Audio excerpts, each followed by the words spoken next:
welcome to another edition of Health Talk with Dr. Ario. You are listening to Dr. Ario. Wow, it's been a long time since we did these talks.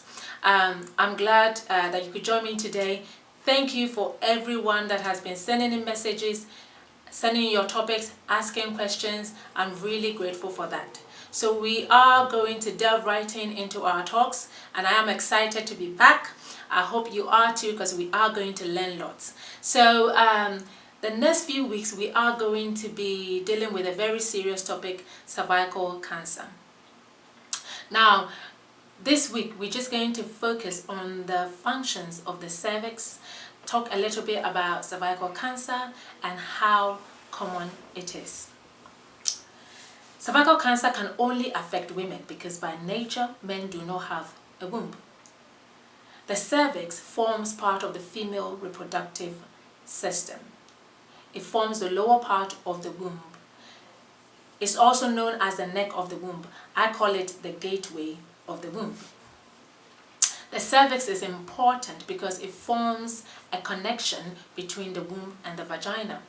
And actually, throughout a woman's lifetime, the cervix goes through a lot of changes, all of which are very important.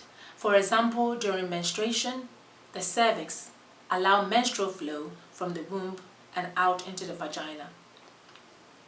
During childbirth, the cervix dilates and allows the baby to come out into the open world. And during sexual intercourse, the cervix directs sperm into the womb to allow fertilization and possibly pregnancy to form.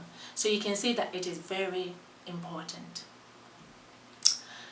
Cervical cancer is cancer that affects the cervix, hence the name. So why does cervical cancer happen?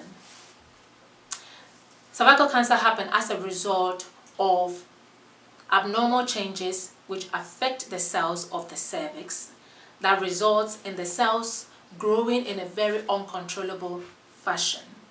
And this is cancer.